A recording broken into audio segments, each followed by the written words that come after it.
Je reçois aujourd'hui de grosses personnalités de la SEC Mimosa. C'est un honneur pour moi.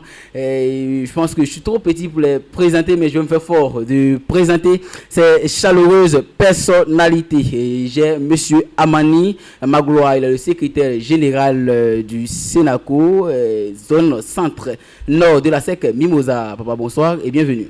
Bonsoir, jeune frère. Vous allez bien? Merci beaucoup. Ok.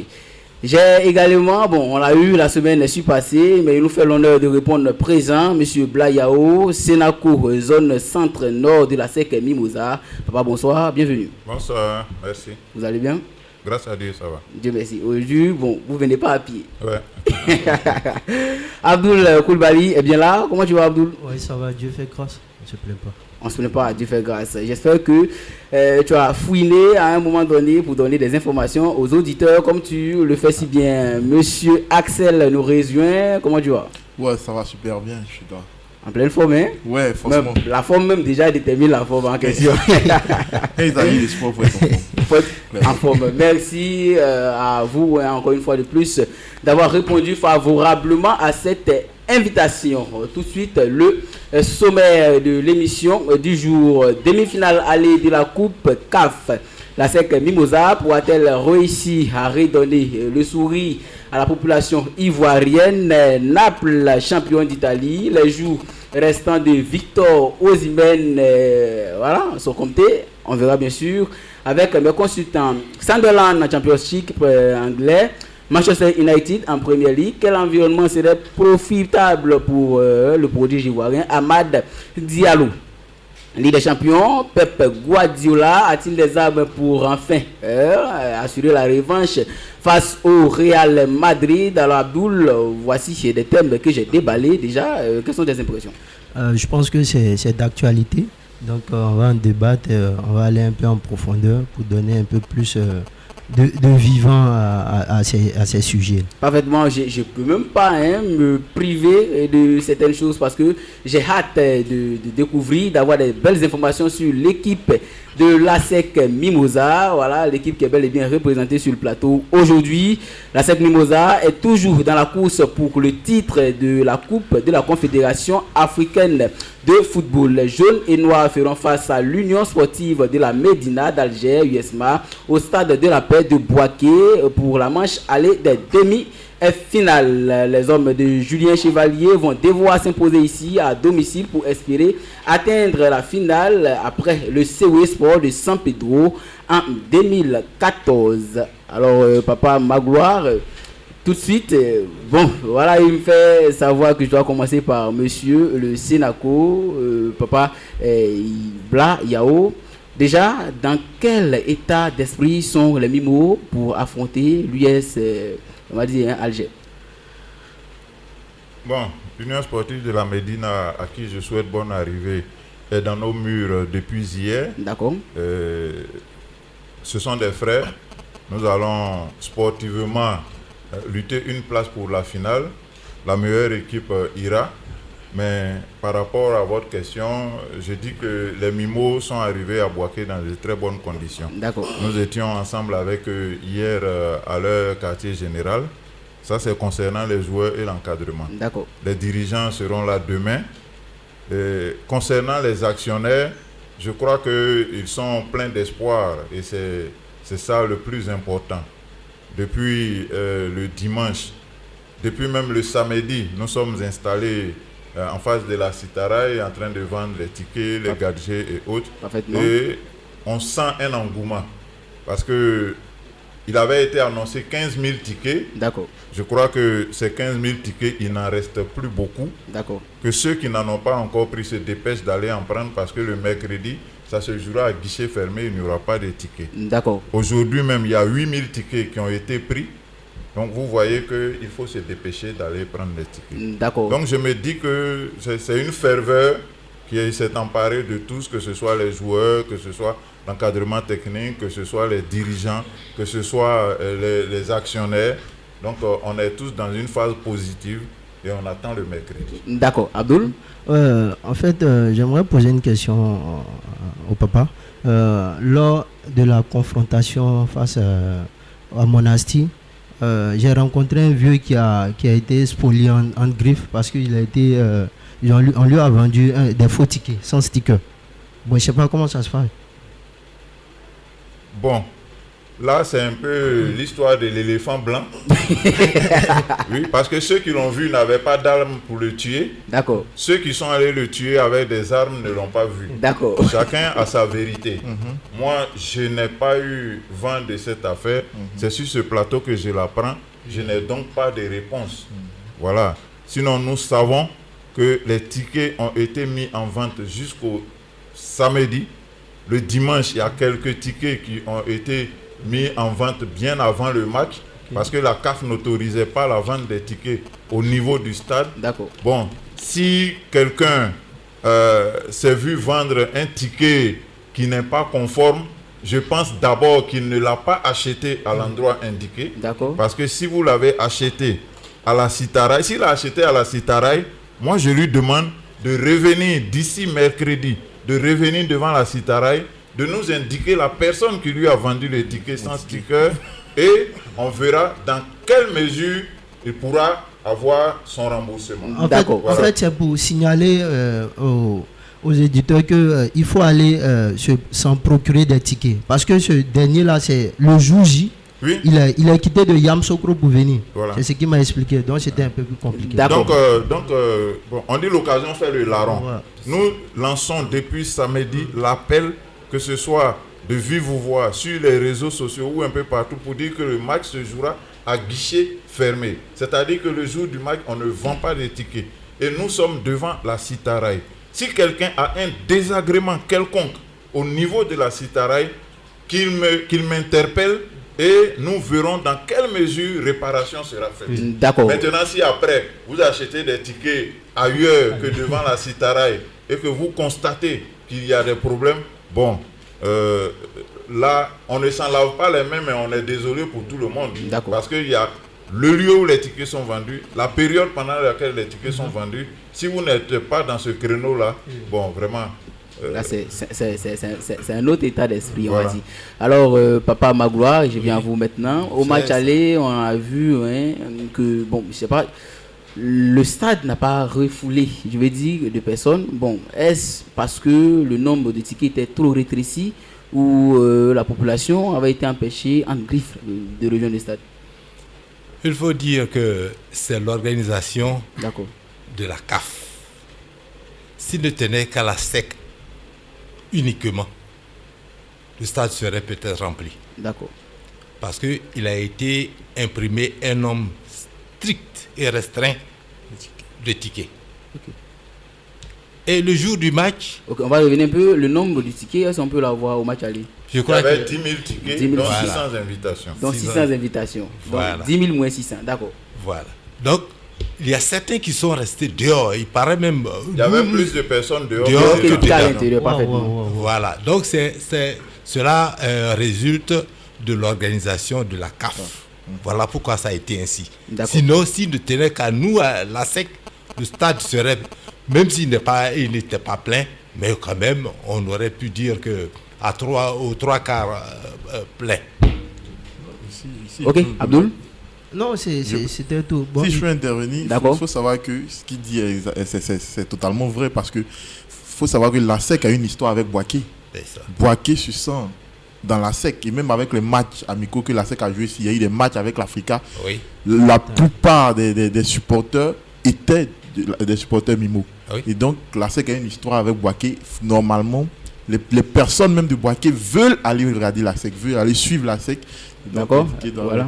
Vraiment mis à la disposition des populations. C'est ça. Voilà. Ok, on va revenir encore pour cette fois-ci. Je veux dire, combien de tickets? J'ai entendu 15 000 tickets, c'est bien ça? Dans les principes, il y a 15 000 tickets. D'accord. Mais comme je le dis, les tickets sont pratiquement tous terminés. Je crois qu'il y a 4 000 tickets qui sont encore en route pour Boaké. Et je pense qu'on arrivera à 18 000, 19 000 personnes par là au niveau du stade. Les tickets qui sont arrivés sont pratiquement terminés. Il y en a 4 000 encore qui ont été faits. Je voudrais revenir au match contre Monastir. Parce qu'il faut que les populations aient les bonnes informations. Parce qu'il est plus facile de raconter le dilatoire que de dire la vérité. D'accord. C'est vrai, il y a eu ce problème, mais ce problème est inhérent à nous tous. La CAF a décidé de quelque chose. Nous avons une fêtière qui peut attirer l'attention de la CAF pour dire attention, ce site-là, c'est un site qui appartient pratiquement à l'équipe qui s'en va jouer. D'accord. Au lieu de 10 000 fêtes, parce que moi j'étais là, quand on a appelé au niveau d'Abidjan, ils ont décidé de faire 3500 tickets. 3500 tickets pour un stade de 40 000 places. Tickets. Comment ça s'explique? Voilà, non, je vous dis ce qui est juste. D'accord. 3500 tickets. Et l'interlocuteur leur a dit, pour Boaké, 3500 tickets, c'est petit. On n'a pas donné de chiffres, mais on leur a dit que c'était petit. Ils sont partis à 8000 tickets. Moi-même, je suis monté au créneau pour leur dire que 8000 tickets, je crois l'avoir dit sur vos antennes ici, que 8000 tickets, c'est une injure faite à la population de Boaké. D'accord. Parce que Boaké est à 60-70% à Sec Mimosa. D'accord. Quand nous nous sommes pleins, ils ont fait 10 000 tickets, dont 600 invitations, soit 9400 tickets disponibles. Mais les tickets ont été mis en vente et à un moment donné, on ne pouvait plus les vendre. Parce que si au stade, on vendait les tickets, nous serions sous le coup de la loi. Parce qu'il est interdit de vendre. On a mis guichet fermé. Les populations aussi sont fautives. Parce que nous avons passé le temps à dire que c'est à guichet fermé. Il y en a qui ont entendu que c'est à guichet fermé, mais qui se sont dit, je n'ai pas le temps d'aller prendre mon ticket maintenant. Le jour du match, je sais qu'ils vont ouvrir. Parce que vous savez, on est à Boaké. On se dit toujours que le dernier jour, on fera exception pour nous. Parce que nous sommes au-dessus des lois. Mais le jour du match, il n'y a pas eu de tickets vendus.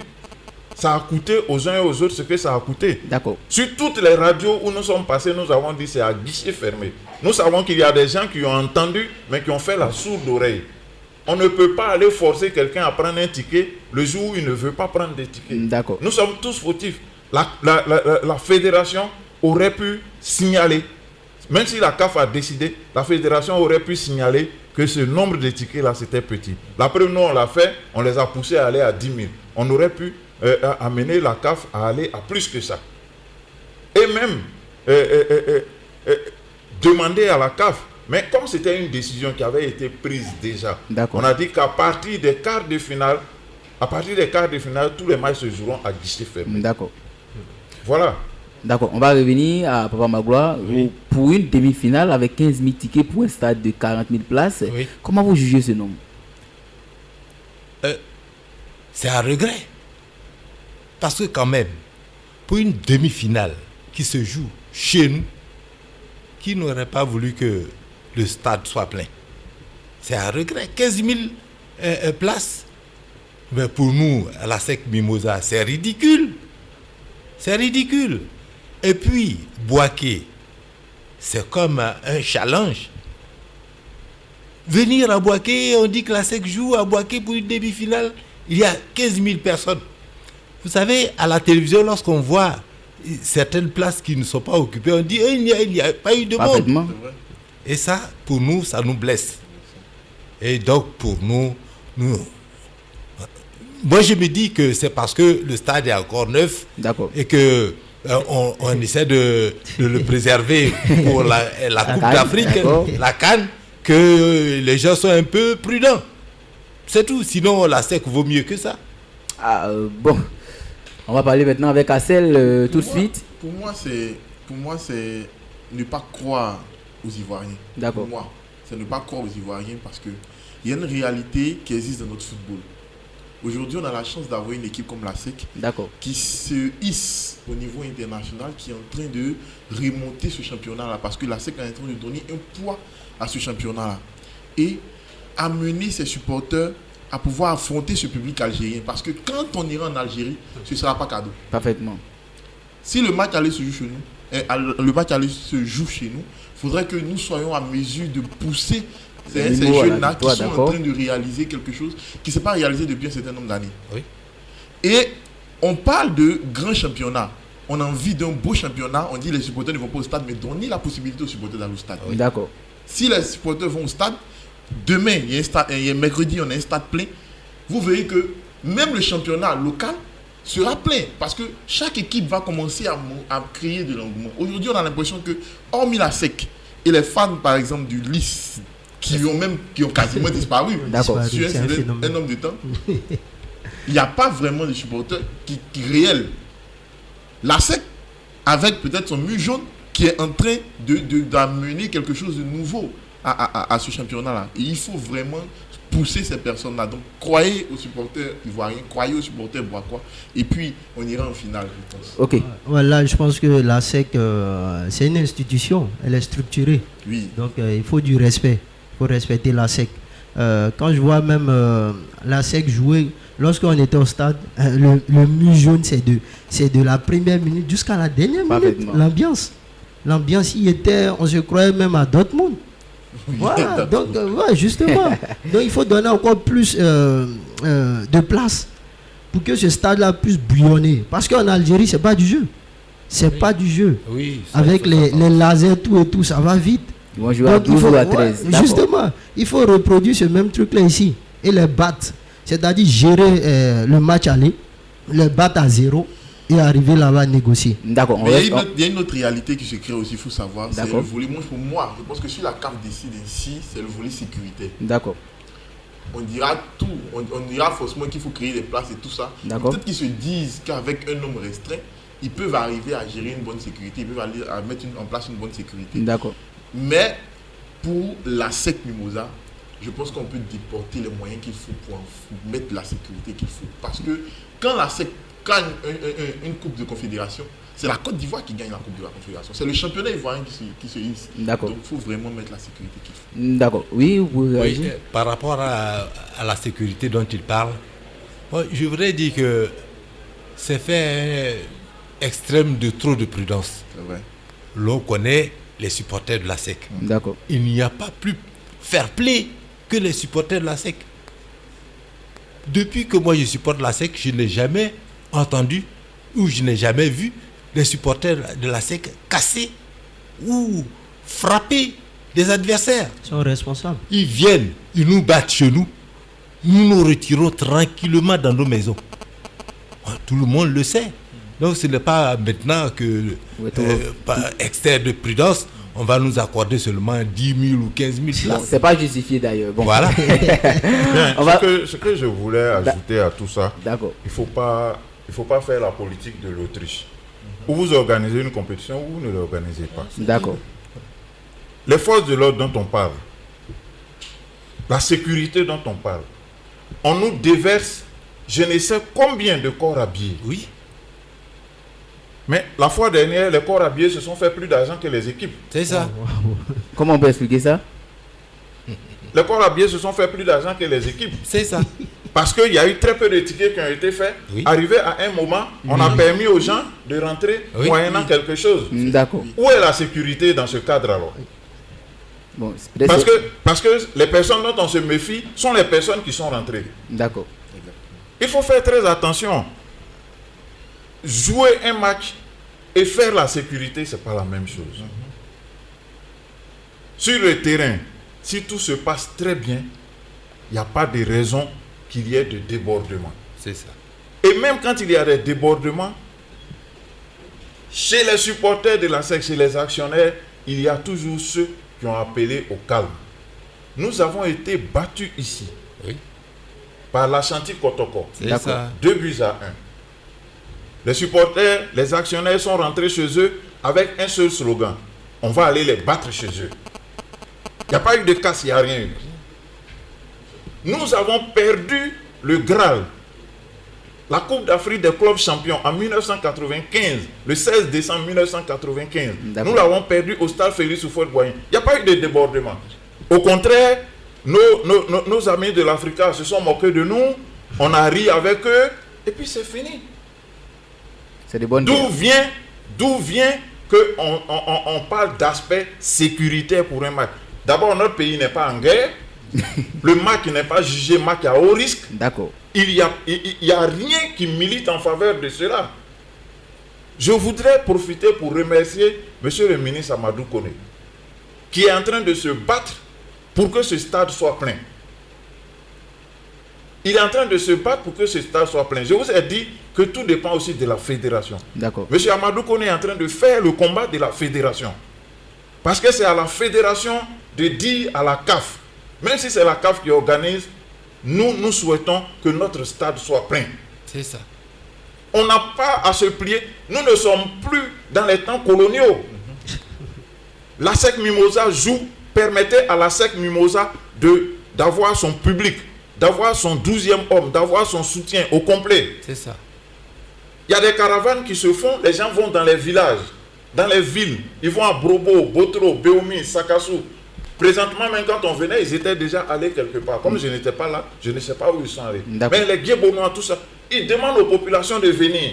Et ces populations vont venir, ne pas avoir des tickets, parce qu'on a fait seulement 1000 tickets. Non. Je voudrais remercier donc M. le ministre Amadou Kone. D'accord. Je voudrais remercier aussi l'honorable Paul Dakio, parce qu'ils se battent pour que suffisamment de personnes aient des tickets. Le ministre a dit qu'il fera tout pour que ce stade soit plein. Nous lui faisons confiance.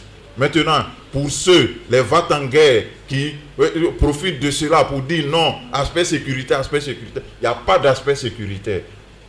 Quand vous allez, on vous arrache les bouteilles d'eau, on vous arrache les stylos. Moi, je pense que ce serait mieux de couper la main à tout le monde. Oui, parce que tout est utilisé par les mains. D'accord. Même ne serait qu'une simple feuille. Moi, je peux égorger quelqu'un avec une simple feuille de papier. Tout n'est dangereux que de par l'utilisation qu'on en fait. On vous arrache les stylos, on vous arrache ceci, on vous arrache aspect sécurité. Quel aspect sécurité? C'est du zèle, c'est tout. Excès de zèle. Moi, si je suis pris par une colère, que j'ai réussi à franchir le Rubicon, que j'en suis... Je peux gifler l'arbitre, je peux gifler... Où est l'aspect sécurité? D'accord.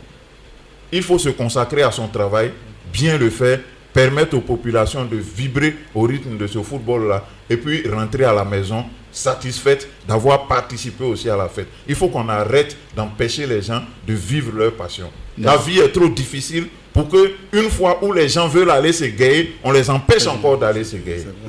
Voilà. Je voudrais juste ajouter, ce qu'il dit, il a raison. Oui, nous avons des actionnaires qui sont venus de loin. Ils sont venus du Burkina. Certains sont venus du Burkina. D'autres sont venus de Dimbokro. Ils arrivent au stade, ils n'ont pas de ticket, ils retournent chez eux. Est-ce que c'est normal? Voilà, c'est comme un cri de cœur. C'est de ça que je parlais. En fait, le vieux, lui, il est quitté jusqu'à Yamoussoukro.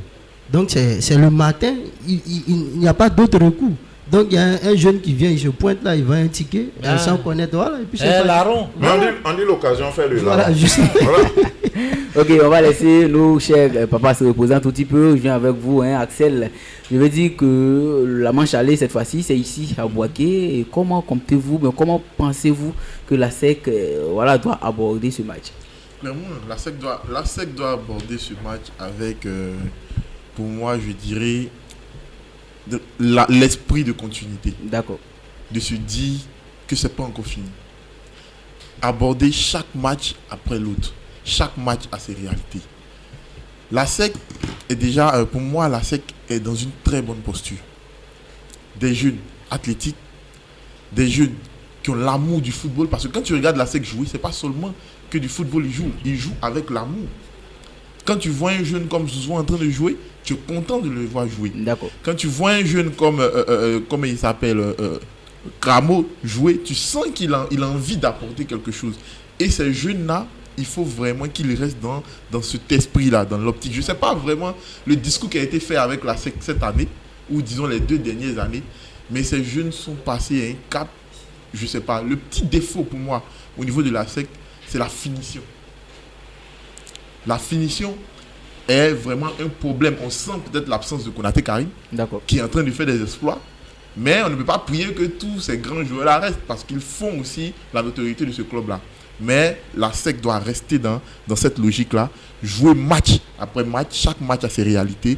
Les Algériens sont habitués aux grands matchs, même le plus petit club algérien connaît les grands matchs parce qu'ils ont un public qui s'investit même en championnat. Donc, ils ne seront pas forcément sous pression du public, mais il faut vraiment rester dans cette optique-là parce que tout est jouable. Et, vous les statistiques, quand on regarde la SEC à plus de ces derniers matchs là, la SEC a fait plus de beaux jeux même et de buts que l'équipe d'Algérie. D'accord. Voilà. Alors Abdoul? Bon, là, je pense que c'est avec beaucoup de concentration la SEC doit aborder ce match. Vous savez, l'équipe de USM Alger est la meilleure attaque avec 15 buts et 4 buts encaissés. Voilà, donc on se confronte à la meilleure attaque, mais on a une défense aussi solide. D'accord. Oui. Très solide. Parce que depuis Wallon et Trabi, je pense bien, Trabi, sont là, franchement, c'est une bonne défense. C'est une très bonne défense et c'est de continuer sur cette lancée. Gérer ce match aller, c'est-à-dire gagner à 0. Ne pas encaisser de but, négocier et en phase retour pour aller peaufiner, négocier le match retour là-bas. Sinon, la SEC est bien partie, la SEC est bien engagée, mais face, il y a un gros Algérien qui est, même si qui est 6e au classement du championnat, mais je pense que la SEC est en pleine confiance. La SEC peut au moins arriver en finale. D'accord. Papa Bla, tout de suite, la SEC, bon, la donne change. Cette fois-ci, le match aller c'est ici et le retour en Algérie, sachant que voilà, les Algériens souvent jouent à 13 chez eux avec des lasers un tout petit peu. Comment est-ce que la SEC doit jouer ici à domicile pour espérer gagner la finale? La SEC doit jouer avec un moral de conquérant. Il ne faut avoir peur ni de Dieu ni du diable ce jour-là. Il faut que ce soit vos alliés à un moment ou à un autre. Comme on le dit, le mensonge là, ce n'est peut-être pas bon, mais à des moments où il faut l'utiliser. D'accord. C'est comme ça. Voilà pourquoi j'ai dit être l'allié de Dieu et du diable ce jour-là. Il a demandé, il ne sait pas quel langage on a adopté, mais après la raclée contre Rivers United, nos joueurs sont arrivés à l'aéroport. Ils avaient déjà averti leurs parents qu'ils vont arriver. Mais quand ils sont descendus à l'aéroport, ils sont montés dans le car. Maître Roger a demandé à les recevoir directement à sol béni. Ils se sont parlé, ils se sont entendus, ils se sont compris. Voilà pourquoi, depuis Rivers United, ils n'ont perdu aucun match. Parce qu'il leur a parlé, ils ont entendu, ils ont compris. Donc je pense que c'est dans cette dynamique-là qu'ils sont. Donc il faut aborder le match sans tenir compte de tout ce que nous on raconte à côté. Les Algériens sont comme si, non. Nous on dit, la SEC Mimosa est comme si, la SEC Mimosa est comme ça. Quand les gens parlent des marques étrangers, des équipes étrangères et tout ça, moi ça me fait rire. Des gens que nous ne verrons jamais, que nous ne côtoierons jamais. Sauf si par hasard nous avons pris la mer, que Dieu nous a permis de traverser la mer, que nous sommes arrivés, que nous avons encore eu la chance de les voir passer en car, parce que nous n'aurons pas les moyens d'aller au terrain. Quand je vois des gens faire des discussions sur un tel contre un tel, ceci, cela, non. Nous, on n'a pas connu ce temps. Nous, avant, quand on s'amusait dans le sable, là, on s'appelait Pokou, on s'appelait Calais, on s'appelait ceci. Ce sont des vedettes ivoiriennes. Avant, les joueurs ivoiriens, là, dans ce qu'on appelait les comités, c'est ce qu'on appelle aujourd'hui tournoi, les comités, là, les joueurs, là, ils s'appelaient Pokou, s'appelaient Calais, Obrou, Seriwawa, Dei Maurice. C'était des vedettes ivoiriennes, des valeurs sûres de notre football. Mais pourquoi? Parce que non seulement ces gens avaient de la qualité, mais la presse relayait cela. Les supporters avaient les moyens d'aller au terrain, ainsi de suite. Aujourd'hui, on regarde à la télévision, on est des supporters de télévision. Non? Si l'amour pour nos clubs revient, si les supporters d'ici supportent les équipes de chez nous, vous verrez qu'on fera des exploits. Quand on vous montre le but de Bagaté, il n'a rien à envier à certains buts qu'on voit en Europe. D'accord. Mais qui a fait la promotion de ce but? De Bagaté Salif. Il est de Boaké, je crois. Il était de Boaké, il a joué à la SEC. Il a joué à la SEC. Quand on regarde le but de Digbaza, alors qu'il jouait au CO Boisflé contre le Stade en finale de la Coupe nationale, sont retournés acrobatiques. Ça a quoi envier à ces buts qu'on voit souvent, où le type, on l'a tapé au moment où il tombe, il se relève, la balle tape son pied, ça marque. On dit, oh, c'est un très beau but, on passe ça en boucle. Non, apprenons à aimer nos choses. Aujourd'hui, on nous a tellement travaillé le moral que même quand un noir voit un noir, le noir là l'énerve. Non, nous avons de très bons joueurs.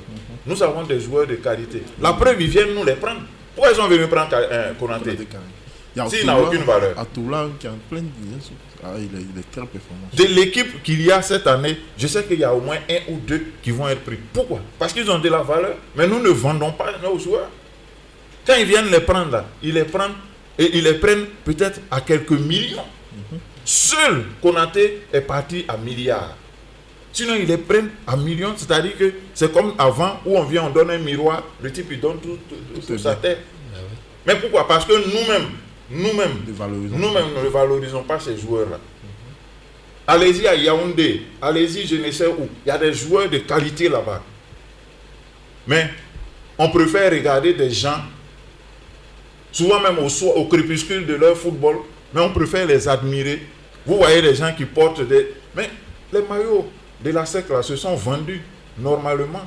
On sent qu'à Bouaké, les gens commencent à retrouver cet amour-là. Parce que subitement, ils ont trouvé que la femme qu'ils ont abandonnée a des rondeurs qu'ils ne trouvent pas là où ils sont partis. Moi, aujourd'hui, j'appelle Wonlo, je parle avec lui. J'appelle Atoula, je parle avec lui. Que je sois au téléphone, j'appelle Zouzoua, je parle avec lui. Mais où je vais voir Neymar pour parler avec lui? C'est difficile. Il ne sait même pas que j'existe. Wonlo, où je suis ici, là, ils attendent que ce soir, j'aille les entretenir. Mais il faut se donner de la valeur. Quand ils viennent là, ils ont des familles ici, des choses. C'est pas quand ils arrivent, en allant les voir, oui, vieux père, donne-moi un peu, que vous allez savoir qu'il existe. Nous avons des joueurs de valeur, il faut les valoriser. D'accord. Et les valoriser, c'est aller au terrain. Aller au terrain, aller les soutenir, aller les emmener à performer. Les Pokou, les DI, les je ne sais quoi, ont performé parce que les stades étaient pleins et ils avaient envie de démontrer. C'est ça. Voilà. D'accord. Papa Magloire, tout de suite, bon, déjà, les supporters vont constituer, il va dire, vont pousser tout de suite. Le deuxième homme. Le deuxième homme, voilà, va pousser bien sûr l'équipe à la victoire. J'ai regardé là tout de suite, il y a 12 000 tickets qui sont déjà sortis. D'accord. 12 000 sur 15 000. Oui. C'est quand même un gros travail de mobilisation. Oui. Déjà, bon, avec vous, Papa Magloire, est-ce qu'il y a la stratégie de mobilisation à changer ou vous avez gardé la même stratégie? Comme on dit, on ne change pas une équipe qui gagne. D'accord. Donc, on ne change pas une stratégie qui a fait ses preuves. Nous sommes sur le terrain, nous faisons ce que nous pouvons, nous faisons le maximum pour appeler les gens au stade. D'accord. Je crois que si Dieu le veut, ce sera intéressant. Si Dieu le veut, ce serait intéressant. C'est ça. Non seulement on n'a pas changé de stratégie, d'accord, mais il y a ceux qui étaient dans la stratégie qui eux-mêmes ne veulent pas changer. Oui, parce que vous avez le doyen, un sous-préfet, M. Adonis Kouadio, qui a la voiture de la SEC. Oui, qui est tombé malade. Mais nous sommes allés le voir le vendredi, non? Oui. Nous sommes allés le voir le vendredi. Le samedi déjà, il voulait venir pour rentrer. Je lui ai dit, mais ce n'était pas la peine. Si je dois le voir à la Citaraï, c'est aujourd'hui, lundi. On n'a qu'à prendre le temps de se reposer. Mais hier, il ne savait pas que j'étais devant la Citaraï. Il a pris son véhicule, il est venu. Quand il m'a vu, il a continué vers Aouniansou. Mais ce matin, puisque c'est ce matin, je lui ai demandé là, officiellement il est venu, il a attaché ses drapeaux. C'est un amoureux de la SEC. Voilà. Donc c'est vous dire que eux-mêmes, ils ne savent pas comment ils vont faire une autre stratégie. C'est la stratégie que nous avons mis une stratégie en place depuis longtemps. Elle a fonctionné avec les 10 000 tickets, elle va fonctionner avec les 15 000 tickets. Et si Dieu fait que nous sommes en finale, elle fonctionnera avec le nombre de tickets. Aujourd'hui, tout le monde sait qu'à Bouaké, il y a des supporters de la SEC, qu'il y a des comités de la SEC, ainsi de suite. Et nous savons que si la finale doit se jouer ici, là, guichet fermé ou pas, il y aura du bruit dans le stade. D'accord. Voilà. Abdoul, déjà la dernière question de ce match à sec US Medina, je veux dire tout de suite, quelle est l'atmosphère qui peut bien prévaloir de ce match-là? Bon, je pense que c'est beaucoup de concentration. Voilà, beaucoup de concentration de la part de la SEC, de rester sur cette positivité-là. Et puis les Algériens, vous savez, surtout les Maghrébins, lorsqu'ils voyagent, généralement c'est pour venir chercher un nul. Négocier ce match-là. Il faut noter aussi que c'est c'est un remake des quarts de finale. D'accord. En Algérie, lors du CHAN. Parce qu'il y a 8 joueurs algériens qui étaient au CHAN. Il y a 11 joueurs de la SEC qui étaient au CHAN. D'accord. Donc c'est un remake en fait. Donc voilà, ils se connaissent déjà, la majorité se connaissent. Donc les joueurs de la SEC connaissent l'atmosphère qui prévaut du niveau de l'Algérie. Donc c'est de gagner ici, avec beaucoup de confiance, ne pas encaisser, gérer le match, parce que ces Algériens, ils vont tomber, ils vont se trimballer, ça c'est clair. C'est le style de jeu là, tricher, jusqu'à la fin. Mais il faut marquer dès les premiers instants. Là on a vu Zouzou, qui était excellent. Les buts ont été marqués bien avant la mi-temps, même le deuxième but bien avant la fin de la partie. Ouais. Là, il faut marquer dès les premiers instants. Les attaquants doivent être tueurs devant. Parce que comme il a si bien signifié, l'attaque ne performe pas. C'est un problème. À part Cramo qui est meilleur buteur de la SEC avec 4 réalisations. Voilà, donc c'est un problème. D'accord. Espérons que cette fois-ci, on pourra faire mieux. Les attaquants pourront faire mieux, même si tout le monde est susceptible de marquer le but. D'accord. Alors, pour moi, je vais dire, quand on se dit grand, il ne faut pas rentrer dans la logique de aller négocier, essayer, pourquoi, comment. Pour que la SEC soit reconnue comme nous le voulons, la SEC doit accepter d'affronter ce genre d'équipe. La SEC doit battre ce genre d'équipe. La SEC ne doit pas aller en Algérie pour négocier. La SEC va en Algérie pour gagner. La SEC gagne ce match à Boaké. C'est ce qu'on appelle une grande équipe. Parce que quand une grande équipe sort, c'est là-bas même qu'elle fait ses preuves. Aujourd'hui, on se met dans une position où les Algériens sont tricheurs. Il faut gagner ici, arriver là-bas, il faut essayer de négocier, il faut essayer de faire... Non, on gagne. Parce qu'en gagnant le match aller, en gagnant le match retour, on gagne la finale. D'accord. Voilà. On gagne la finale. Alors, papa, tout de suite, avec vous, on va clore cette page de la SEC Mimosa. Donc, je veux dire que, voilà, quel est votre message à l'endroit de ces jeunes-là pour espérer à une qualification scintillante, je veux dire? Moi, je me dis qu'ils sont conscients. D'accord.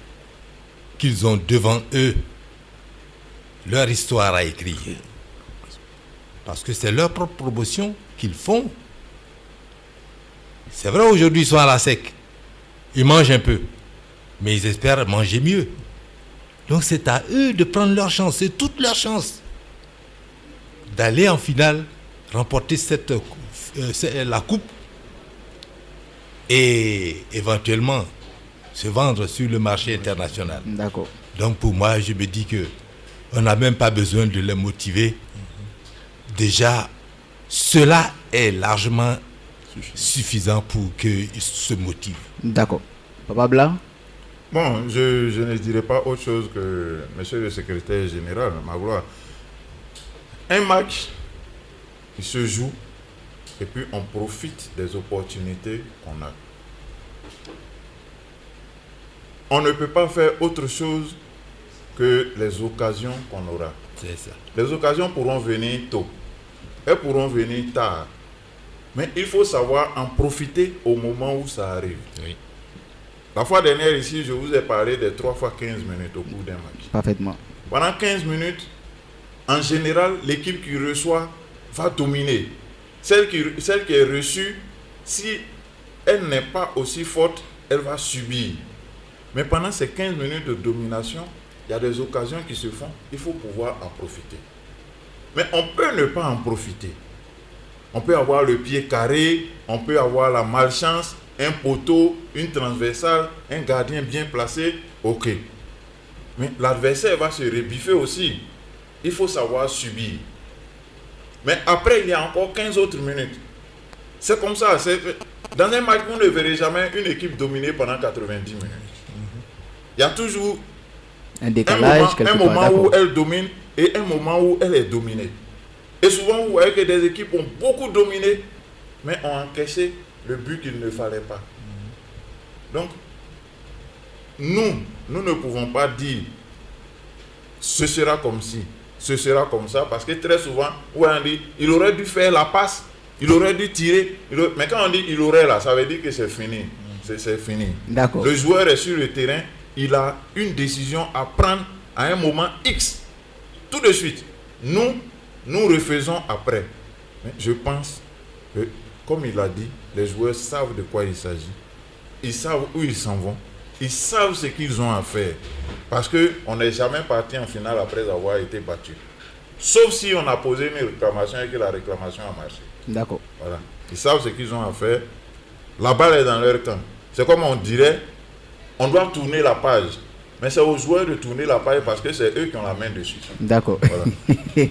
C'est aux joueurs de tourner la page parce que c'est eux qui ont la main dessus. C'est ce que j'apprends ce soir avec Papa Blayao. Et c'est ainsi qu'on va clore cette page de l'ASEC Mimosa face à l'US Medina d'Alger. Alors, tout de suite, en Angleterre, où on va rencontrer Amad Diallo, la pépite ivoirienne qui a réalisé, on va dire qu'il réalise une saison lumineuse avec Sunderland en Championship. Le jeune joueur de 20 ans a reçu le prix du meilleur joueur de l'année des supporters. Il a été également dans une forme sensationnelle alors qu'il était prêté par Manchester United. L'Ivoirien avait également remporté le prix du joueur du mois de décembre en Championship. Diallo a joué 38 matchs cette saison et a marqué 12 buts en réussissant 4 passes décisives. Malgré son souhait, on va dire malgré le souhait du club de conserver l'international ivoirien une saison de plus, l'ancien pensionnaire de l'Atalanta a clamé son désir de retourner à Manchester United afin de faire ses preuves. Alors Aboul, après une saison, on va dire infructueuse à Rangers, Amad retrouve la pelouse à Sunderland et tout de suite il s'acclimate. Est-ce que tout de suite tu aurais pensé à un réveil d'Amad Diallo ces 2 dernières années? Vous savez, il quitte l'Italie, il se retrouve en Angleterre. C'est un autre football, un football un peu plus physique. Donc il y a un temps d'adaptation. Voilà, donc je pense que ce temps-là est passé. Vous savez, à Sunderland, c'est pas un club qui joue le haut du tableau, d'accord, mais qui cherchait le maintien. Voilà, même s'ils ont connu la Premier League, ils sont descendus. Je pense qu'il n'y a pas trop de pression là-bas. Mais à Manchester, c'est un autre niveau. Voilà, maintenant, avec ce qu'il a réalisé comme statistique, je pense que c'est de bon augure pour son retour à Manchester United. Parce qu'il est pétri de talent. Il est fort, il a une bonne patte gauche. Il est technique, il est vif. Voilà, il a tout pour être un grand demain. Il a tout pour être un grand demain. Il a une grosse marge de progression. Donc il faut être patient avec lui. Il faut être patient, ça commence à venir. D'accord. Alors Papa Bla, Amad Diallo, un prodige ivoirien. Vrai que voilà, le mimo, on va dire le sang jaune noir, prime à un moment donné, mais vous êtes ivoirien à la base, je veux dire. Non, ce que je veux dire, ce que Amad Diallo vit, on l'a vécu avec Laurent Pokou. D'accord. Laurent Pokou est parti d'ici, il est allé dans une équipe qu'on appelle Rennes. Et il a fait la démonstration de ses classes. Puis, il y a Nancy, l'AS Nancy Lorraine qui l'a appelé. D'accord. Il est allé, en match de préparation, ils sont allés jouer en Allemagne. Dans cette équipe se trouvait un joueur qu'on appelait Platini. D'accord. C'est Laurent Pokou qui a éclaboussé ce match de sa classe. Les médias allemands ont écrit: on était venu voir le P de Platini, mais on a plutôt vu le P de Pokou. Ça a fait que M. Aldo Platini, le papa de Michel Platini, a pris Laurent Pokou en grippe. Quand je dis Aldo Platini, vous voyez que ça sonne italien et il y a beaucoup de sous-entendus. D'accord. Ça a fait que Pokou n'est pas resté à l'AS Nancy Lorraine, mais non seulement il n'est pas resté à l'AS Nancy Lorraine, mais quand il est parti à Rennes, on lui a trouvé une maladie. On a dit maladie tropicale. Tropicale, c'est ça. Il n'y a pas de nom, maladie tropicale. D'accord. Il a fait les examens, mais quand on a vu que Pokou se surpassait un peu, ils ont donné un carton rouge à Pokou. Un carton rouge injuste. Mais où Pokou n'a peut-être pas raison, mais moi, jamais je ne l'ai accusé pour ça, c'est qu'il a violenté l'arbitre. Mais c'était une injustice. On l'a suspendu pour 2 ans. C'est là que Laurent Pokou est revenu en Côte d'Ivoire. Pelé, a joué sa première Coupe du Monde à 17 ans. Même pas 18 ans. Ça veut dire quoi pour Amad Diallo? Il faut le mettre en confiance. Il a de la classe, il faut le mettre en confiance. Tout ce qu'on raconte, moi je ne comprends pas. Manchester là, à quoi, le Manchester d'aujourd'hui, à quoi qui fait que Amad Diallo ne peut pas y jouer? Il peut y jouer. Mais seulement, on ne veut pas que ce soit ce petit-là, venant d'Afrique, qui va porter Manchester à bout de bras. On préfère que ce soit les autres là. Anthony, par exemple. Même Anthony Martial, c'est un Français. Oui. Voilà. On préfère que ce soit les Rashford et autres là, qui soient vus. Moi, c'est ma lecture de la chose. Sinon, si on le met en confiance, il y a quoi à Manchester qui fait que lui ne peut pas jouer? Les gens de Manchester n'ont pas 3 pieds. D'accord. On sent qu'il a de la classe. Mais on l'empêche. Pourquoi on l'a envoyé à Sunderland? Sunderland, ce n'est pas un club anglais. Parfaitement. Il a brillé là-bas. C'est lui qui demande à revenir. Mais mettez-le en confiance. Mettez-le en jambe. 2 matchs, 3 matchs, vous allez voir s'il tient Manchester ou pas. S'il ne tient pas, vous allez aviser. Il y a des joueurs à Manchester qui n'ont pas la moitié de la classe d'Amad. Mais c'est tout simple. Ils veulent préserver. C'est pas comme nous, quand on recrute un joueur, on voit un joueur étranger, tout de suite on pense que c'est la panacée. Allez, c'est lui qui joue tous les matchs et tout ça. Voilà. C'est dommage. Ok. Papa Magua, en tout cas, c'est ma lecture. D'accord. Ouais. Papa Magua, on a comme l'impression qu'en Première Ligue, souvent, les entraîneurs ont des préférences. Est-ce que c'est ce qui fait déjà la mise à l'écart d'Amad Diallo? Moi, je l'avoue, quand je vois nos compatriotes dans les championnats anglais, français, j'ai pitié pour eux. Parce que, étant africains, on leur demande d'être 2 fois plus efficaces que les autres. Un jeune comme Amad Diallo, il est pétri de qualité. D'accord. Mais j'ai peur pour lui. Il risque d'être brûlé. Aller à Manchester, on sait que c'est des clubs qui sont trop compliqués. Moi, à mon avis, je souhaite pour lui qu'il aille dans un club plus modeste. D'accord. Au moins, les charges seront beaucoup moindres. D'accord. Parce que c'est pas tout le monde qui supporte le stress. Les Nigériens sont forts sur ce plan-là. Les Camerounais aussi sont forts sur ce plan. Regardez par exemple Pépé. Regardez ce qui lui est arrivé. Mais c'est une déception. Alors qu'Osimhen, aujourd'hui, brille en Italie. On va en parler, d'accord. Mais aujourd'hui, voilà, qu'est-ce qui devient Nicolas Pépé? Avec Nice, ça passe toujours pas. Les Ivoiriens ne sont pas forts mentalement. Et c'est ce que je crains pour Amad. Sinon, il a la qualité. Il peut bien jouer à Manchester United. Mais est-ce qu'il pourra supporter la pression? C'est ce que je crains. D'accord. Alex, je veux dire, Axel, pardon. J'ai vu trop sur l'émotion là. Bon, Amad revient à Manchester City, c'est son désir d'ailleurs, sachant qu'il y a la CAN qui s'annonce. Voilà, sachant qu'il y a la CAN qui s'annonce à grands pas. Venir à Manchester City et manquer de temps de jeu, United, et manquer de temps de jeu, va pas empiéter quelque part sur sa sélection. Pour moi, le football, c'est un combat. D'accord. Et un combat, il faut le gagner.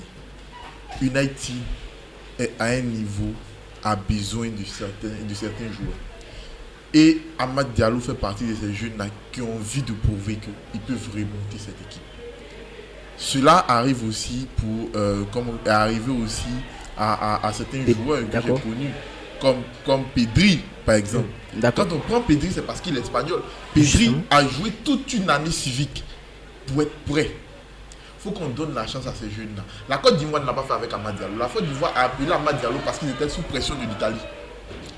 Et aujourd'hui, on demande qu'ils soient au top avant de l'appeler pour la CAN. C'est méchant. Il faut donner la chance à ces jeunes-là. Ils jouent déjà en Europe. Ils s'entraînent, ils travaillent, ils sont déjà dans un rythme. Ils jouent un championnat qui est élevé. La pré-saison de l'Angleterre peut faire un championnat. Parce qu'ils se préparent. C'est une haute gamme. Ce petit-là a du talent. Ce jeune-là a du talent. Il faut lui donner de la chance. On n'est pas obligé d'attendre qu'il soit au meilleur niveau pour l'appeler pour la CAN. Les matchs que la Côte d'Ivoire joue, Amad Diallo a les qualités pour le jouer. Pourquoi on veut qu'il soit meilleur avant de l'appeler? Il faut lui donner sa chance dans l'équipe. D'accord. Il a raison d'aller à United parce qu'il veut, parce qu'il sait que s'il n'est pas dans un club d'élite, s'il n'est pas dans un club où il sera en train de faire des merveilles, où il sera à un niveau, il va disparaître. On ne l'appellera plus.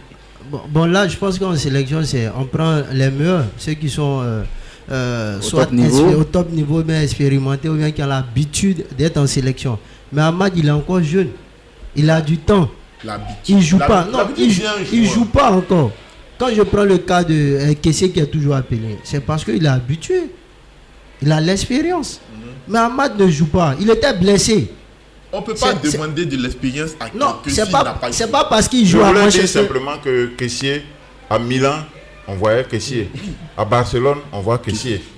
Kessié ne joue pratiquement pas à Barcelone. Mais on l'appelle toujours en équipe nationale. Ça veut dire qu'il y a des vérités qui sautent aux yeux.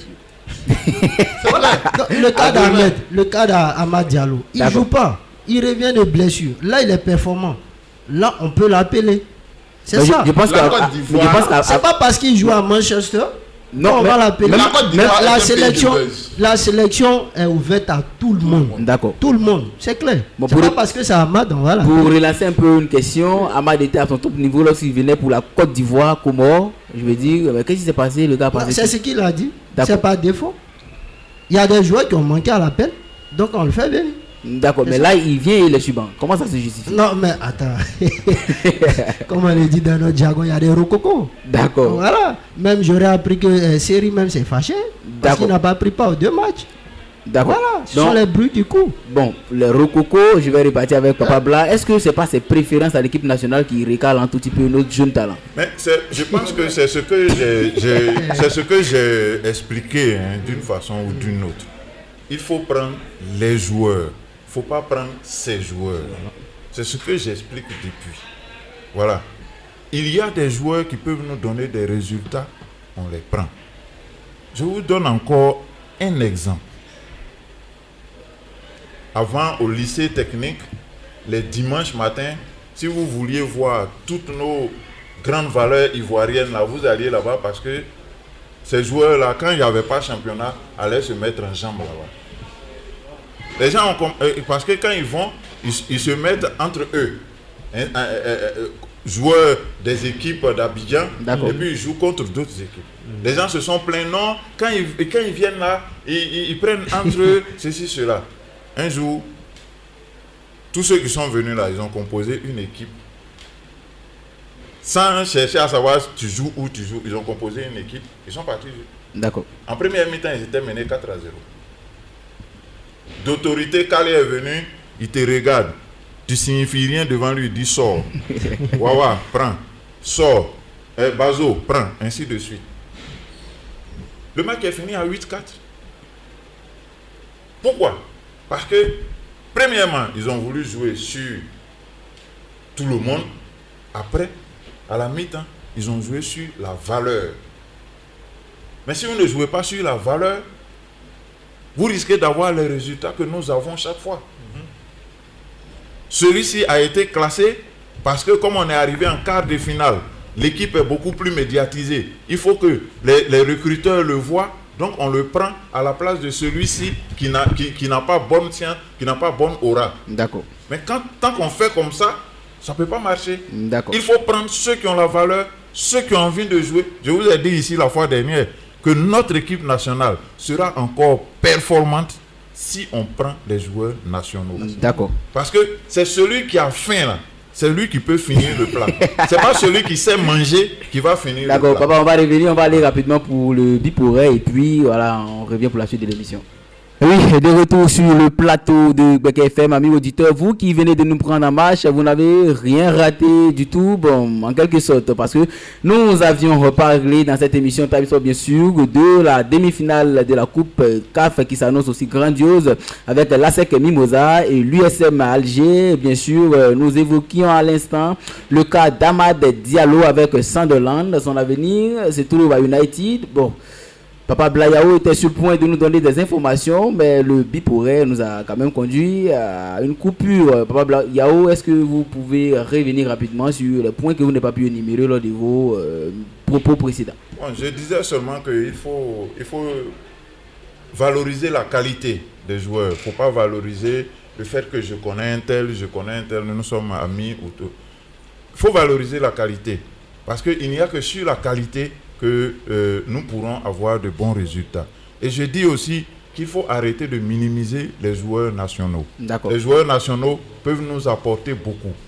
Les meilleures pages de notre équipe nationale, même si ces générations ont remporté 2 Coupes d'Afrique, et c'est ce que les autres regardent, les meilleures pages de notre équipe nationale ont été écrites par des nationaux qui, avec 5 millions comme budget, ont atteint 3 fois la demi-finale de la Coupe d'Afrique des Nations, qui ont porté haut le flambeau.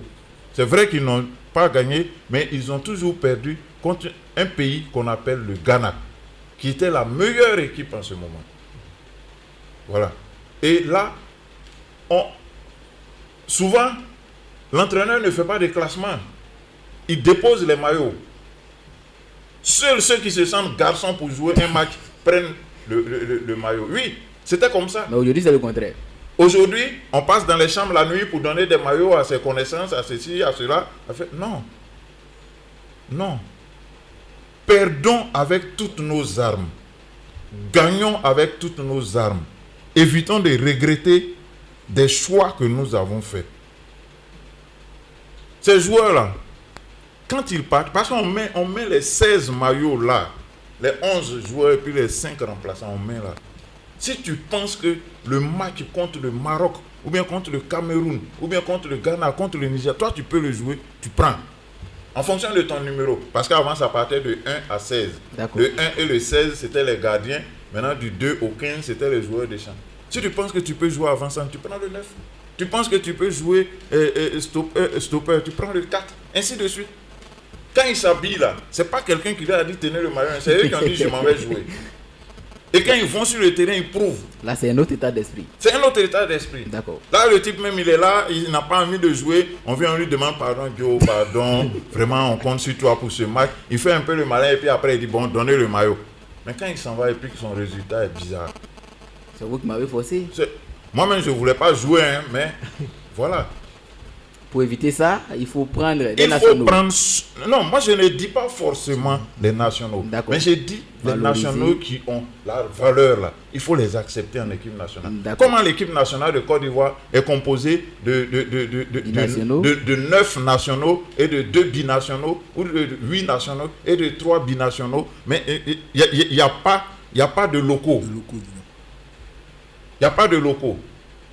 Tout ça parce qu'il y a un joueur professionnel qui est sorti à la télévision pour dire un pro n'est pas un loco. Les gens se sont moqués, mais pour lui, il voulait dire que un local n'a pas la valeur d'un professionnel. Ignorant que c'est d'ici que les gens partent pour être professionnels. Ils ne sont professionnels simplement que parce qu'ils portent le maillot d'un club à l'extérieur. Sinon, ceux qui jouent ici, là, c'est leur profession. Ce sont des pros. Il faut qu'on arrête ça. D'accord. Moi, je voulais vraiment ajouter ça. Allons rapidement. La Côte d'Ivoire est un pays de buzz. Je le dis et je l'assume. Pourquoi? Quand l'équipe qu'on va appeler la génération dorée, c'est une équipe basée sur des jeunes joueurs qui n'ont pas fait de grandes preuves à l'international. On leur a donné une chance. L'équipe qui prend la CAN en 2015, quand on prend la CAN, ce n'est pas des joueurs qui étaient déjà en pleine forme, qui étaient déjà super connus. Ce sont des joueurs qu'on appelle. Pourquoi on appelle Amad Diallo qui vient nous mettre un coup franc contre le Burkina Faso? Il n'est pas encore une star. Il faut lui donner sa chance. Mais si on ne lui donne pas sa chance, on ne peut pas venir se plaindre du fait qu'il n'est pas au top. Je préfère un Atoula sur le côté que de mettre Aurier. Mais monsieur, sur le coup franc d'Amad, à part ce coup franc là, il a été inexistant dans le jeu. On lui a donné plusieurs fois la chance. C'est ce qu'on appelle un grand joueur. Oui, non, mais je vais lui dire, un grand joueur n'a pas besoin d'assez de temps. Il est éteint, tout le monde se demande qu'est-ce qu'il va faire, et puis à la seule occasion qu'il a, il non, marque. mais après les matchs qui ont succédé, il n'a rien joué. Je te dis à toi. Je relance une autre question. Je voulais préciser. D'accord. Je voulais simplement préciser. Monsieur Hervé Renard, quand on a pris la Coupe d'Afrique en 2015, il était question qu'il continue. Mais Feu Girayuba et moi, il nous a dit, lui ne se voit pas en train de continuer. Parce que dans l'équipe là, il ne sait même pas qui peut aider, qui peut tirer la Côte d'Ivoire devant pour la Coupe en 2017. Il dit, vous avez un joueur comme Yaya. C'est le meilleur milieu de terrain au monde. Oui. Mais quand il joue à Manchester City, il y a des gens qui travaillent pour lui autour, pour l'amener à être le meilleur milieu de terrain au monde. D'accord. Mais quand il joue en équipe nationale, il y a des gens qui jouent contre lui. Il ne sait pas quel est le langage qu'il va parler pour que les gens fédèrent les énergies. Peut-être le Noussi. Mais justement, c'est pour vous dire que une équipe là, tant qu'on ne forme pas un tout, ça ne peut pas aller devant. Nous avons une équipe de qualité. Il y a des informations qu'on ne veut pas vous donner ici parce que nous sommes sur les antennes et puis c'est pas bien. Mais il faut que les gens soient soudés. D'accord. Là, quand le monsieur parlait d'un tout, en 2015, c'est un tout. La majorité de ces joueurs-là, ils étaient formés à l'académie Mimo Sifko. Donc ils se connaissent. Parce qu'on ne peut pas piocher les binationaux. Il a grandi en Europe, il a grandi en Italie. Il a cette culture-là, c'est différent de ceux qui sont quittés ici pour aller. D'accord. Il y a près de 8 joueurs qui ont été présents en 2015. D'accord. Formés à l'académie Mimo Sifko. Quand il parle d'Amad c'est Diallo, différent. On va laisser Thomas avoir différent. réagi bien avant d'entamer ce débat. On parle à présent de la sélection nationale. Voilà. J'espère que vous avez pris le plaisir de nous écouter sur ce sujet. Qu'est-ce que vous pouvez dire? Moi, mon avis par rapport à l'équipe nationale, mon avis est un peu tranché. D'accord. Je ne sens pas l'équipe nationale, moi. Je ne sens pas l'équipe nationale. D'accord. J'ai l'impression que ce sont des gens qu'on prend ici, là, on les met ensemble pour évoluer sur le stade. Si bien que je ne les sens pas. Lorsque certains disent, nous allons prendre la Coupe d'Afrique, peut-être. Mais je ne sens pas la chose. Oui, je ne sens pas la chose, sincèrement. D'accord. Oui. Parce que la formation, c'est la base. D'accord. S'ils sont formés au pays, quand ils partent, ils connaissent la culture, comment ça se joue en Afrique. Vous ne pouvez pas prendre des gars qui ont grandi, qui ont été formés en Europe, et venir, c'est différent. Je veux qu'on revienne sur un truc. Il dit rapidement que Amad Diallo, est formé en Europe, il a grandi en Europe.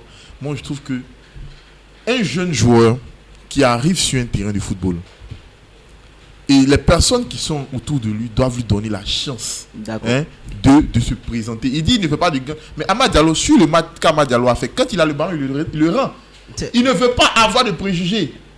Bon, À un moment donné, j'aime prendre l'exemple du Barça. À un moment donné, qui a tiré le Barça vers le haut quand Messi n'était pas là? C'est Ansu Fati. À un moment donné, un tout petit moment. Pourquoi? Parce qu'il prenait plus de risques. Il faut donner la chance à ces jeunes. Il était jeune, mais il a pris des risques. Il a marqué des buts. En fait, il faut donner la chance à ces petits le club, joueurs. il est différent de la sélection. C'est autre cas, c'est différent. Bon. C'est très différent. On va peut-être stopper cette comparaison. C'est différent, carrément. Club sélection, nous on veut parler typiquement de la sélection ivoirienne, n'est pas de Bassa ni. Non, mais de la sélection ivoirienne, les personnes qui sont venues en sélection ivoirienne, quand on prend Crespo, quand Crespo arrive, il a un mental, il vient pour prouver quelque chose. Crespo, il a quelque chose à donner. Crespo est parti Crespo est parti de la Côte d'Ivoire. Voilà. Il a cette mentalité de gagneur. Donc pour toi, parce que Amad Diallo n'a pas été formé, il n'a pas fait des équipes professionnelles ivoiriennes, il ne peut pas apporter. Parce que Amad Diallo a fait ses premiers pas en Côte d'Ivoire. Il a fait ses premiers pas. Il a été formé où? Didier Drogba a joué dans quelle équipe de Côte d'Ivoire? Il n'a pas joué en équipe de Côte d'Ivoire. Mais quelle est la suite? Dans la suite, dans la suite. Non, comme on dit qu'il faut qu'il soit formé ici pour avoir la mentalité. Il a la mentalité, oui, c'est ça. Mais justement, ça veut dire qu'il ne faut pas forcément être formé ici. Avoir la mentalité et avoir l'amour du maillot. Quand tu rentres sur le terrain, tu as l'amour du maillot, tu as la qualité, tu as l'amour de tes coéquipiers, de tes partenaires. D'accord. Tu joues pas pour toi, tu joues pour tes partenaires, tu joues pour l'équipe nationale. D'accord. C'est tout. Donc je vous invite à regarder encore le match Burkina-Côte d'Ivoire. Vous verrez les pas d'Amad. Les pas d'Amad. Je vais revenir un peu sur un fait. On a tous regardé le JO. Côte d'Ivoire-Brésil, Côte d'Ivoire-Espagne, si je ne me trompe pas, Côte d'Ivoire-Allemagne ou Espagne, je ne sais pas trop. Mais on a vu un Amad qui était impeccable. Vous parlez des moins de 23 ans, c'est différent. Daniel Alves a joué cette compétition. C'est différent. Daniel Alves a joué cette compétition. C'est différent. Pas une question de moins de 23 ans. Daniel Alves ils sont dans l'antichambre. D'accord. Voilà, ils ne sont pas à ce niveau-là. Ils sont préparés en équipe fagnon. C'est différent. Bon, là, chaque compétition a ses réalités. Abdou, tu veux me dire que c'était avec, bon, je veux dire, des âges un peu trop bas. C'est la même chose. Mais on a vu Daniel Alves sur le terrain. C'est Daniel Alves seul. C'est Daniel Alves seul. On veut prendre des exemples. Si je ne me trompe pas, Daniel Alves est parmi les joueurs les plus titrés au monde. Lui, Capé, mais il est vieux. Daniel Alves parce qu'il est vieux. Il est vieux parce qu'il peut s'en sortir en U23. D'accord. Non, il était parmi les joueurs appelés. Parce qu'en U23, on appelle. Voilà. Il est venu. D'accord. C'est différent. Hein. Prends les Madama, tu regardes en sélection, qu'est-ce qu'il apporte concrètement? Ce qu'il n'a pas, il a combien de temps de jeu? Faut lui donner l'occasion de se montrer. On ne donne pas l'occasion, il a peur. S'il n'y a pas de collectif, là on a parlé de grands joueurs.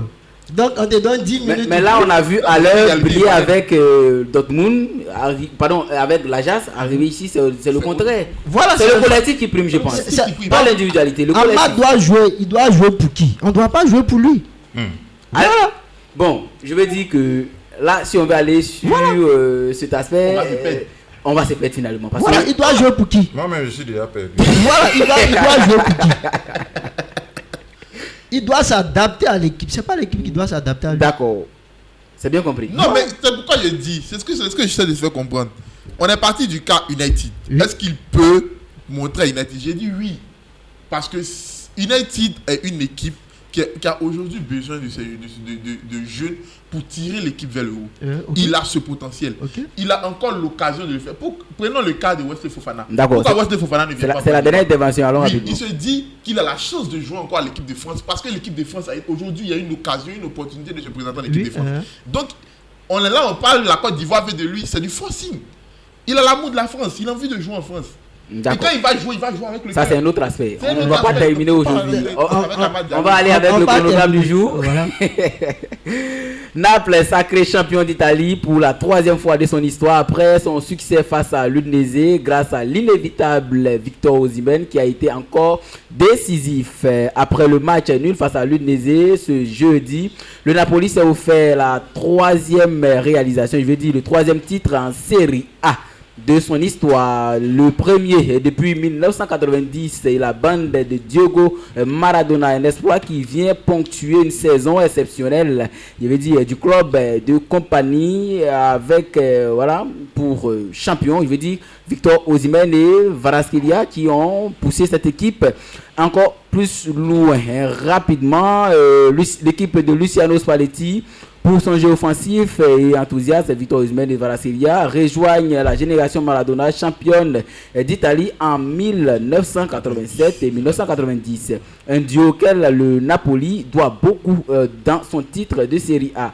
Puisqu'en 27 rencontres, le Géorgien Kvaratskhelia compte 12 buts et 12 passes décisives, tandis que l'attaquant nigérian compte 22 buts et 5 passes décisives.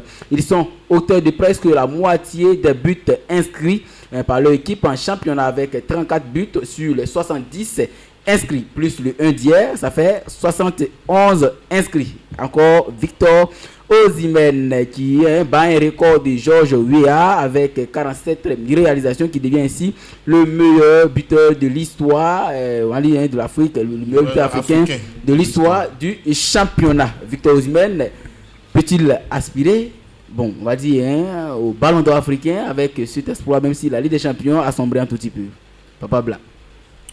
Je pense quand même qu'il faut essayer de voir qu'est-ce que les autres ont fait. D'accord. Pas parce que Naples a gagné que automatiquement Victor Osimhen sera Ballon d'Or. Non. D'accord. Il y a peut-être d'autres Africains qui ont brillé. Il va falloir voir les statistiques d'abord. D'accord. Sinon, je salue la prestation de Victor Osimhen.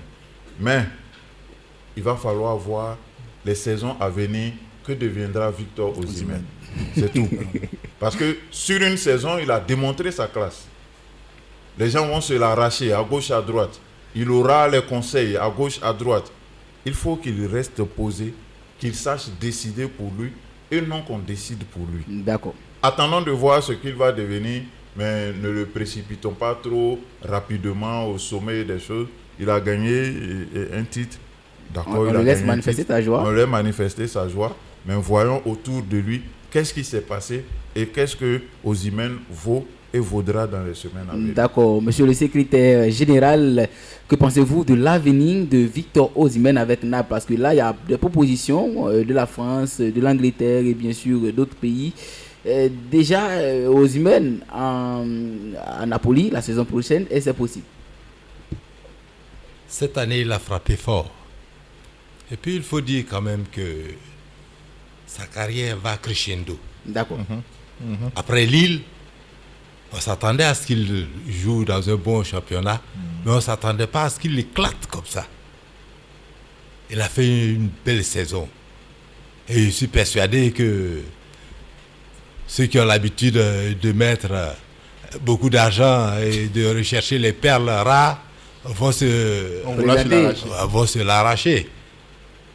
Mais il faut dire que cette année, au niveau des footballeurs africains en Europe, à part Osimhen, je n'ai pas véritablement vu d'autres véritablement éclater. D'accord. Cette saison a été un peu plate. D'accord. Il n'y a pas un joueur qui est vraiment éclaté. Donc dire qu'il sera prochain Ballon d'Or, bon, c'est possible, à défaut. Oui, à défaut. Parce que le championnat italien, on le considère un peu comme un championnat de seconde zone maintenant. Par rapport à il y a 10 ans, où le championnat italien planait sur l'Europe, mais maintenant il est rentré dans le rang. Donc, même s'il est champion avec Naples cette année, bon, est-ce qu'il vaut un Ballon d'Or? Pour moi, non. On attend un peu. D'accord. L'avenir de Victor Osimhen avec Naples. Bon, vous savez, Osimhen, c'est depuis 2015 il a commencé. Comme le doyen a dit, il progresse. Il progresse 2015 avec la U17. Il a terminé meilleur buteur, il a remporté la Coupe du Monde U17. D'accord. Voilà, ensuite il est allé du côté de l'Allemagne. Il n'a pas pu bien s'acclimater. Il tombe en Belgique. Ensuite en Belgique, il vient en France. Il prouve. On doutait même de lui. À Lille, il a forcé. Il sait ce qu'il veut, ce jeune. Il a forcé pour aller à Naples. Arrivé à Naples, il prouve encore. Donc je pense que son avenir, comme le président l'a dit, il ne va pas laisser Osimhen partir. D'accord. Voilà, il ne va pas laisser Osimhen partir. Maintenant, comme il a l'habitude de forcer les choses, on ne sait pas qu'est-ce qu'il fera encore. Mais je conseillerais à Osimhen de rester une deuxième saison. Maintenant, concernant le Ballon d'Or, vous savez, Salah a plus de statistiques que lui. C'est pas parce que Osimhen a été champion en Italie. Il a moins de matchs que Salah. Non, mais c'est les buts, on regarde, c'est les statistiques. Peu importe si tu as moins de matchs ou pas, mais statistiquement parlant, Salah est devant lui. D'accord. Voilà, et puis l'Angleterre, c'est un championnat rude par rapport à l'Italie. Voilà, donc pour parler de Ballon d'Or, c'est un peu compliqué, mais il peut décrocher. C'est bien compris. On plane sur l'Europe actuellement. Le Real Madrid bat Osasuna et remporte la Coupe du Roi. Soit samedi soir, bien sûr, les Merengues ont remporté la 20e Coupe du Roi de leur histoire à l'Estadio de la Cartagena de Séville, Rodrigo, a fait la différence à lui tout seul avec un doublé. Quant à Karim Benzema, il est encore rentré dans l'histoire avec ce 25e trophée. L'attaquant français est devenu le joueur le plus titré de l'histoire du Real Madrid. Mais chose bizarre, comme je l'ai dit en début d'émission, ils n'ont pas pu célébrer ce titre à cause de la pression des Citizens qui vient à Madrid demain, qui sont déjà à Madrid, mais qui vont jouer au stade Santiago Bernabéu demain, voilà, pour dans le cadre des demi-finales de la Ligue des Champions. Alors, tout de suite, Guardiola a des armes pour sa revanche face au Real Madrid. On va faire un tour de table, on n'a pas suffisamment de temps, on va aller rapidement. Papa Bla, on commence par vous. Oh, bon, le Real de Madrid reste le Real de Madrid, hein. On connaît, ils ont déjà 14 trophées dans leur besace, ils recherchent le 15e, et comme c'est une équipe de coupe, bon, on verra ce qui va se passer, mais comme je l'ai toujours dit, quand l'arbitre a sifflé, le ballon roule pour les 22 acteurs, le ballon ne roule pas pour l'équipe la plus capée. D'accord. Voilà. Monsieur le secrétaire général. Le Real est une équipe spéciale. Eux, ils savent comment remporter les coupes.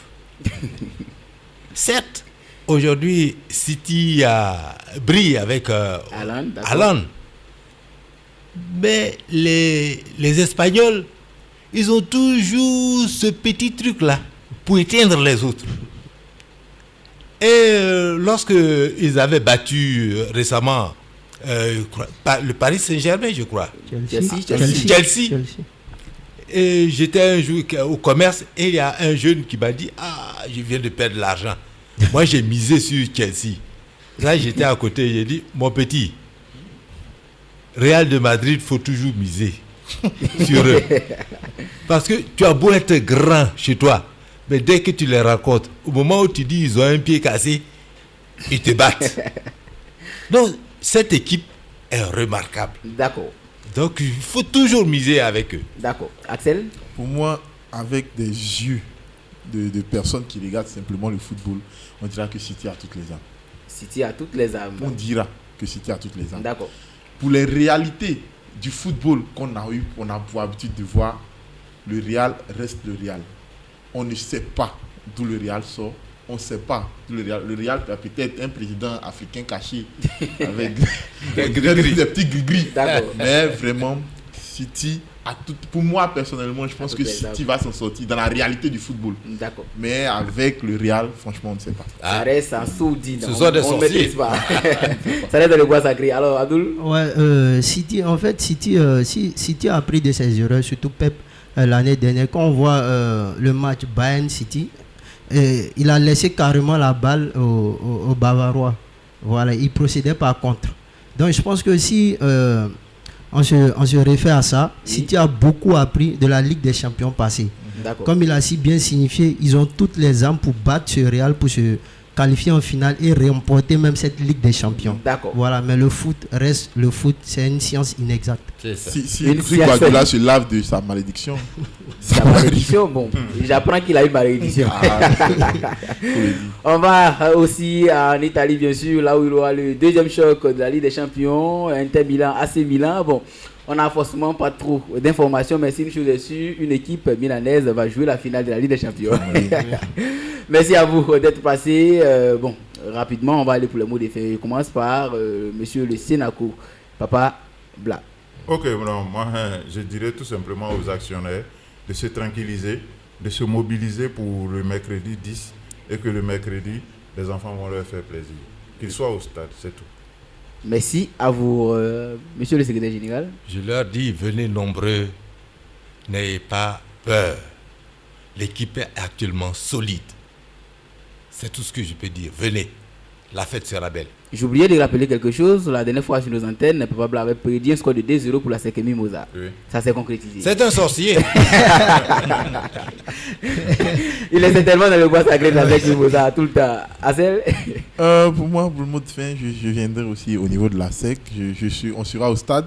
J'ai voulu m'acheter un ticket 5 000, je crois, ticket 5 000. On me dit non, que là-bas, c'est pas intéressant. Donc, il y a pris le ticket de 1 000 francs. Là-bas, le ticket 5 000, c'est 1 000 francs. C'est 1 000 francs. 2 000. 3 000 et 10 000. Et 10 000. Je voulais être parmi les boss. On dit que là-bas, c'est pas intéressant. Que pour mieux supporter, on est chez les 1000 francs. Donc, on sera chez les 1000 francs. On va supporter, on va crier. Il y a ça que dans ton maillot jaune. Le maillot jaune, la dernière fois que je passais devant le stade, j'avais porté du t-shirt vert par inattention, ils m'ont eu. Je vais le droit d'avoir un maillot jaune. D'accord. Mais est-ce qu'on peut avoir rapidement les sites où on peut en trouver les maillots jaunes? Parce que l'équipe de Bwake FM sera quand même devant la Citaraï. D'accord. Devant la Citaraï. Devant la Citaraï, oui. En face du Sokossi également. Oui, bon, c'était ça qu'on a fait. D'accord. D'accord alors. Ouais, c'est pour inviter la population de Bwake à venir au stade nombreux. Voilà, pour pousser encore la SEC à arriver au moins en finale. Parce qu'une fois en finale, tout est jouable. Prédit score? Waouh. Difficile. C'est difficile. On va laisser la latitude au doigt de prédire le score. Monsieur Le Sédaco, encore quelque chose? Non, j'ai dit que les actionnaires viennent, que la SEC aura la victoire. Okay. La SEC aura la victoire. Voilà. Parce que la SEC aura la victoire, c'est ce qu'on retient. Face à cette équipe algérienne, la SEC va encore s'en sortir. Merci à vous, chers auditeurs, d'avoir écouté cette émission. J'espère que vous avez pris plaisir de prendre note également. Voilà, parce que monsieur Eli Blayao nous a donné encore un coup d'histoire, comme la semaine dernière. Monsieur le secrétaire général également. Ils ont quand même comparé la performance de nos joueurs actuels à celle des anciennes générations, je vais dire. Nous avions parlé de la demi-finale allée de la Coupe de la Confédération africaine de football, la SEC Mimosa, USM Alger, voilà, qui aura lieu le mercredi 10 mai 2023 au stade de la Paix de Bouaké. Naples, champion d'Italie. Les jours restants de Victor Osimhen sont-ils comptés? Bon, la réponse à ces interrogations a été donnée bien sûr par nos consultants et invités du jour. Sunderland Championship anglais et Manchester United Premier League anglais. Amad Diallo, quel environnement pour lui? Bon, pour espérer jouer la CAN 2024 en Côte d'Ivoire, Champions League, Pep Guardiola a-t-il des armes pour la revanche face au Real Madrid? Ce sont des thèmes qu'on a traités lors de cette émission. Merci et restez cramponnés sur Bwake FM.